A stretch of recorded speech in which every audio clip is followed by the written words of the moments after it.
الكريم الله من الشيطان الرجيم بسم الله الرحمن الرحيم وعن سالم بن معاذ عن أبيه رضي الله تعالى عنه قال غزونا مع النبي صلى الله تعالى عليه وسلم فضيق الناس المنازل وقطعوا الطريق فبعث نبي الله صلى الله تعالى عليه وسلم مناديا ينادي في الناس إن من ضيق منزلا أو قطع طريقا فلا جهاد له رواه أبو داود إن الله وملائكته يصلون على النبي يا أيها الذين آمنوا صلوا عليه وسلموا تسليما الصلاة والسلام عليك يا سيدي يا رسول الله وعلى آلك وأصحابك يا حبيب الله الصلاة والسلام عليك يا سيدي يا رسول الله وعلى آلك وصحابك يا حبیب اللہ۔ حضرت سعد بن معاذ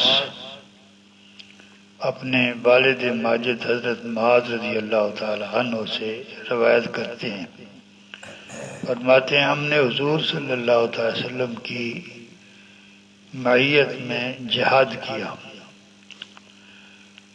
لوگوں نے ضرورت سے زیادہ جگہوں پہ قبضہ کر لیا، ادھر گھوڑا باندھ دیا، ادھر پلانٹ رکھ دیا، ادھر کوئی اور سامان رکھ دیا، ادھر خود بیٹھ گیا۔ تو عام 2-4 ہزار بندہ ہو تو ہر آدمی جو ہے وہ اگر ایسے جگہ گھیرے گا تو جگہ ہی نہیں بچے گی۔ تو لوگوں نے جگہیں جو ہیں ان کو تنگ کیا اور راستوں کو بھی تنگ کر دیا، جو راستے سے گزرنے والے لوگ تھے ان کے لیے راستہ جو ہے اس کو تنگ کر دیا۔ تو حضور صلی اللہ تعالی علیہ وسلم نے لوگوں میں ایک آدمی بھیجا جو یہ اعلان کر رہا تھا کہ حضور صلی اللہ علیہ وسلم نے فرمایا جو آدمی جگہ کو تنگ کرتا ہے، غیر ضروری طور پر جگہ کو استعمال کرتا ہے، اگر وہ جتنی جگہ پر آسانی سے گزارا کر سکتا ہے اس سے 3 گنا زیادہ جگہ گھیرتا ہے، یا راستے کو بند کرتا ہے راستہ گزرنے والوں کے لیے، تو وہ آیا تو ہے جہاد میں، لیکن اس کو جہاد کا ثواب نہیں ملے گا، کیونکہ اس نے لوگوں کے لیے مشکلات پیدا کر دی۔ آپ کا دین جو ہے وہ کفایت جاری کا درس دیتا ہے، جگہ استعمال کرنی ہے اتنی کرو جتنی ضرورت ہے۔ پانی تک شریعت نے پانی غسل کرنا ہے تو کتنا پانی استعمال کرنا ہے، وضو کرنا ہے تو کتنا پانی استعمال کرنا ہے، اس سے اگر زیادہ کرتے ہو تو وہ اسراف ہے، فضول خرچی ہے۔ اور جو مسرفین ہیں، جو فضول خرچی کرنے والے ہیں، ان کے بارے میں قرآن حکیم میں بھی سخت وعید ہے، حدیث پاک میں بھی سخت وعید ہے۔ اس حدیث پاک کو امام ابو داود نے روایت کیا۔ وعن جابر رضی اللہ تعالی عنہ ان النبی صلی اللہ تعالی علیہ وسلم قال ان احسن ما دخل الرجل اهله اذا قدم من سفر اول الليل رواہ ابو داود۔ حضرت جابر رضی اللہ تعالی عنہ حضور صلی اللہ تعالی وسلم نے سے روایت کرتے ہیں کہ حضور صلی اللہ تعالی وسلم نے ارشاد فرمایا جو آدمی سفر پر گیا ہو اس نے واپس اپنے گھر میں تو آنا ہے، وہ صبح کے وقت بھی آ سکتا ہے، دوپہر کے وقت بھی آ سکتا ہے، لیکن جو بات اللہ تعالیٰ کو سب سے زیادہ پسند ہے وہ یہ کہ وہ رات کے پہلے حصے میں، شام کے بعد اس حصے میں اگر مسافر جو اپنے گھر کو لوٹے تو یہ بات اللہ تعالیٰ کو سب سے زیادہ پسند ہے۔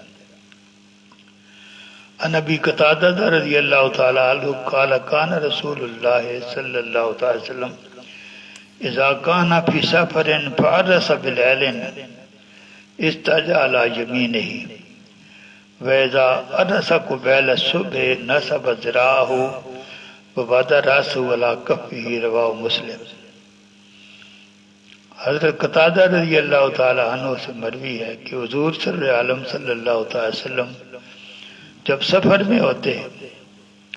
رات کو قیام فرماتے تو حضور صلی اللہ علیہ وسلم لیٹتے تو اپنے دائیں پہلو پر لیٹتے تھے، دائیں پہلو پہ دل بائیں جانب ہوتا ہے، اگر آپ بائیں جانب لیٹتے ہیں تو بوجھ سارا دل پر پڑ جاتا ہے۔ دائیں جانب لیٹنا جو ہے یہ سنت بھی ہے اور طب کے اصولوں کے حساب سے بھی صحت مندانہ رویہ بھی ہے۔ تو حضور صلی اللہ علیہ وسلم اگر رات کو لیٹتے تو دائیں پہلو پر لیٹتے، اور اگر صبح سے تھوڑا پہلے، تھوڑا ٹائم ہوتا صبح فجر کی نماز سے پہلے، تھوڑے ٹائم کے لیے تھوڑا استراحت کرنا ہوتی تو حضور صلی اللہ علیہ وسلم دایاں ہاتھ جو ہے اس کو کھڑا کرتے اور اپنا جو ہے نا وہ سار اس کے اوپر رکھتے تاکہ آنکھ بھی نہ لگ جائے۔ تھوڑا ٹائم پہلے اگر تھوڑی دیر کے لیے آپ نے آرام فرمانا ہوتا تو اس طریقے سے دایاں ہاتھ جو ہے اس کو کھڑا کر کے اس کے اوپر اپنا سر ٹھیک دیں، تو یہ نہ سونا ہے نہ جاگنا، درمیان کی کیفیت ہے، تو اس میں آدمی کو تھوڑا راحت بھی محسوس ہو جاتی ہے اور نماز بھی جو ہے وہ لیٹ نہیں ہوتی۔ اس حدیث پاک کو امام مسلم نے روایت کیا۔ وعن ابن عباس رضی اللہ تعالی عنہ قال بعث النبی صلی اللہ علیہ وسلم عبداللہ بن رواحہ فی سریۃ فوافق ذلك یوم الجمعہ فخدا اصحابه وقال اتخلف واصلی مع رسول اللہ صلی اللہ علیہ وسلم ثم علاکم فلما صلی مع رسول اللہ صلی اللہ علیہ وسلم راو فقال ما منعك ان تغضب مع اصحابك فقال اردت ان اصلي معك ثم علاکم فقال لو انفقت ما في الارض جميعا ما ادركت فضلت غضباتهم رواه الترمذی۔ حضور صلی اللہ علیہ وسلم کے عمل کے مطابق کام کرنے سے کیا فائدہ ہوتا ہے؟ حضرت عبداللہ ابن عباس سے مروی ہے کہ حضور صلی اللہ علیہ وسلم نے حضرت عبداللہ بن رواحہ کو ایک لشکر کے ساتھ بھیجا۔ اتفاقاً وہ دن جو ہے وہ جمعہ کا دن تھا، تو اس لشکر کے دوسرے لوگ جو ہیں وہ صبح کے وقت چلے گئے، حضور صلی اللہ علیہ وسلم نے سویرے ان کو روانہ کیا تھا، تو حضرت عبداللہ بن رواحہ جو ہے وہ لیٹ ہوئے، جان بوجھ کر لیٹ ہوئے، اس خیال سے لیٹ ہوئے کہ میں حضور صلی اللہ علیہ وسلم کے ساتھ جمعہ کی نماز ادا کروں گا، اور پھر میرے پاس تیز رفتار گھوڑا ہے، میں اس پہ سوار ہو کر لشکر کو پیچھے سے پہنچ جاؤں گا، مل جاؤں گا۔ جب انہوں نے حضور صلی اللہ علیہ وسلم کے ساتھ مل کر جمعہ کی نماز ادا کی تو حضور صلی اللہ علیہ وسلم کی نظر ان پر پڑی، پوچھا کیا وجہ ہے تم اپنے ساتھیوں کے ساتھ جو ہے وہ جہاد کے لیے روانہ کیوں نہیں ہوئے؟ تو انہوں نے عرض کہ یا رسول اللہ میں نے یہ ارادہ کیا کہ جمعہ آپ کے ساتھ پڑھوں گا اور پھر میں پیچھے سے پہنچ جاؤں گا۔ تو حضور صلی اللہ علیہ وسلم نے ارشاد فرمایا تم نے جمعے کی نماز پڑھی ہے اور وہ صبح کے وقت میرے حکم کے مطابق روانہ ہوئے، اب جو کچھ تم نے کیا ہے اس میں اور جو انہوں نے کیا اس میں فرق ہے، تم نقصان میں ہو، میں نے ان کو صبح کے وقت روانہ ہونے کا حکم دیا، وہ چلے گئے، تم نے اس کے مطابق نہیں کیا، تم نے اپنی مرضی کے مطابق فیصلہ کیا کہ میں تو جمعے کی نماز پڑھوں گا، ثواب زیادہ اکٹھا ہو جائے گا، تو تم نے ثواب زیادہ اکٹھا کرنے کی خاطر میرے حکم پہ عمل نہیں کیا اور اپنی مرضی کے مطابق جمعے کی نماز میرے ساتھ پڑھی، سمجھا کہ میرے پاس جو ہے وہ مجھے ثواب زیادہ مل جائے گا۔ فرمایا اب زمین و آسمان کے اندر اتنی دولت ہے، ساری بھی خرچ کرو تو تمہارا جو صبح نہ جانے کی وجہ سے تمہارا جو ثواب کم ہوا ہے وہ کمی پوری نہیں ہو سکتی۔ زمین و انفقت ما فی الارض جميعا، زمین کے اندر جتنی دولت ہے ساری بھی تم صدقہ کر دو، ساری بھی خرچ کر دو، یہ تم نے صبح روانہ نہ ہو کر جو اپنے ثواب میں کمی کی ہے اس کمی کو پورا نہیں کر سکو گے۔ اس حدیث پاک کو امام ترمذی نے روایت فرمایا۔ وعن ابی ہریرہ رضی اللہ تعالی عنہ قال قال رسول اللہ صلی اللہ تعالی علیہ وسلم لا تسب الملائکۃ رفقۃ فیہا جلد نمر۔ حضرت ابو ہریرہ رضی اللہ تعالی عنہ سے مروی ہے، حضور صلی اللہ علیہ وسلم نے ارشاد فرمایا،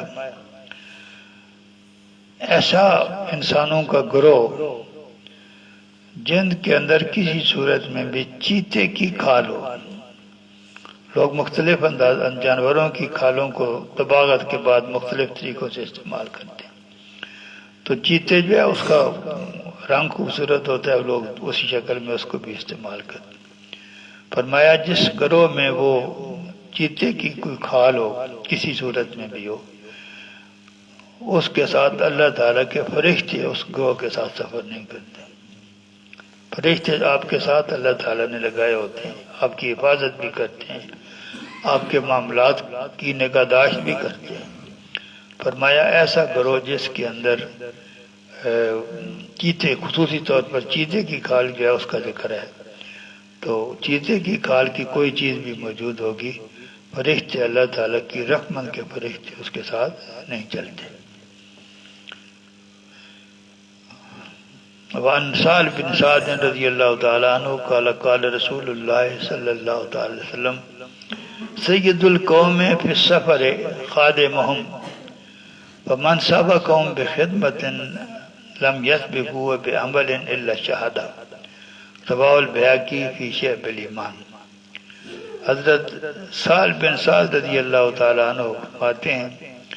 لوگ مل کر سفر کرتے ہیں، کسی کو اپنا امام بناتے ہیں، کسی کو اپنا لیڈر بناتے ہیں، تو وہ جو ان کا لیڈر ہے وہی ان کا سب سے بڑا خادم ہے، بڑے کام وہی کرے۔ جو خادم ہے اس نے کسی کو حکم نہیں چلانا ہوتا۔ دین میں، اسلام میں خادم جو ہے وہ قوم کی خدمت کرتا ہے۔ سفر میں مختلف کام، جب کبھی پانی کی ضرورت پڑی ہوتی ہے، کبھی ڈیرے لگاتے ہیں تو لکڑیاں آ رہی ہیں، خادم نے یہ کام سب سے پہلے کرنا ہے۔ خادم جو لیڈر ہے اس نے خادم بن کر سب سے پہلے کرنا۔ کیوں؟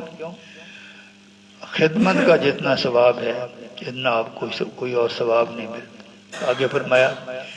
جو خدمت میں بڑھ جائے، یعنی دوسرے احباب کی خدمت زیادہ کرے، جو خدمت میں دوسروں سے آگے بڑھ جائے، وہ کسی عمل سے بھی اس کا مقابلہ نہیں کر سکتے۔ ایک عمل ہے جس سے مقابلہ کر سکتے، اگر اللہ تعالیٰ شہادت عطا فرما دے، یعنی لوگ مل کے سفر کرتے ہیں،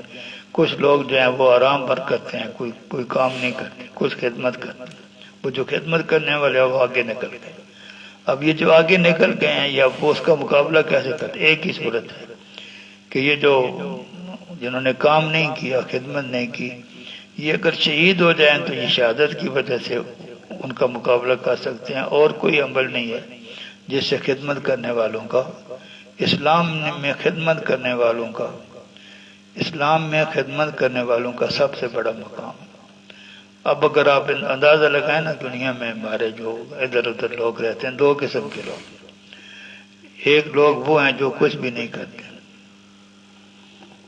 ایک لوگ وہ ہیں جو خود کچھ بھی نہیں کرتے، وہ اپنے کپڑے بھی خود نہیں پہنتے، اپنے کپڑے بھی استری نہیں کرتے،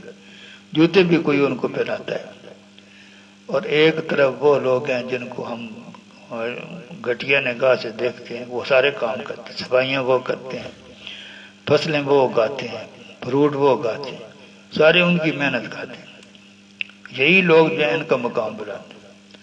اللہ تعالیٰ کی نگاہ میں۔ یہی لوگ جن کی وجہ سے یہ دنیا کا کاروبار چل رہا ہے، یہی اللہ تعالیٰ کی نگاہ میں سب سے زیادہ پسندیدہ ہے۔ جو جتنا زیادہ بیکار ہے اتنا زیادہ وہ بیکار ہے، جتنا زیادہ کوئی کام کرنے والا ہے اتنی اس کی ویلیو جو وہ زیادہ ہوتی ہے۔ وآخر دعوانا ان الحمدللہ رب العالمین۔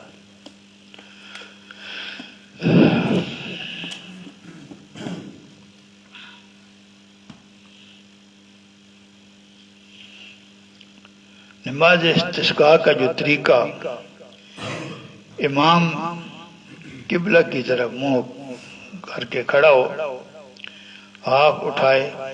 لوگ پیچھے بیٹھے ہوں، ان کا رخ بھی قبلہ کی طرف ہو، امام یہ جو طریقہ کار ہے جو ہے اللہ تبارک و تعالیٰ سے بارش مانگنے کا طریقہ، کہ پہلے تو سارے لوگ کھلے میدان میں اکٹھے ہوں، بوڑھے بھی اکٹھے ہوں، بیمار بھی وہاں جائیں،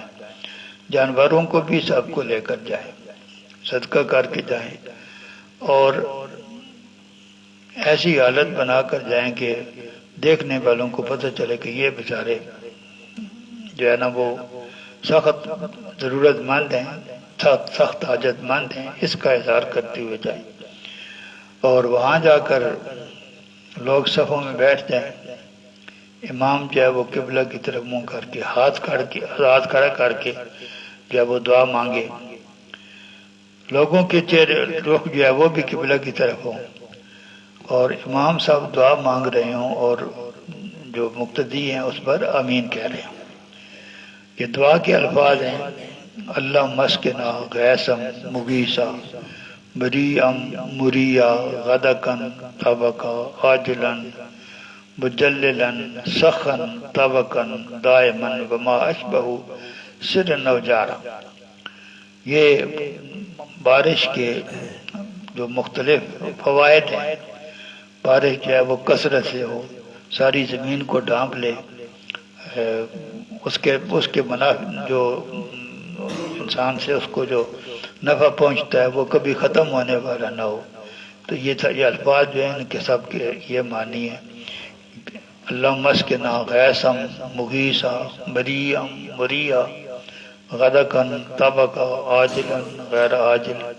جلدی آئے لیٹ نہ آئے، نفع دینے والی ہو نقصان دینے والی نہ ہو۔ تو یہ دعا وہ مانگیں گے، امام صاحب دعا مانگیں گے، مقتدی جو ہے اس پر آمین کہیں گے۔ اس دعا میں یہ جو استسقاء کی دعا ہے، اس میں سارے مسلمان ہو، اس میں کوئی غیر مسلم شامل نہیں ہونا چاہیے۔ کچھ ایک رسم ہے کچھ علاقوں میں کہ وہ چادر جو آدمی نے اوپر لی ہوتی ہے اس کو الٹتے ہیں، یعنی نیچے والے سے اوپر کرتے ہیں، تو کہتے ہیں اس کا شریعت میں اس کی کوئی حیثیت نہیں ہے، چادر کو الٹنے کی کوئی حیثیت نہیں ہے، باقی یہ دعا مانگنی ہے۔ وآخر دعوانا ان الحمد للہ رب العالمین۔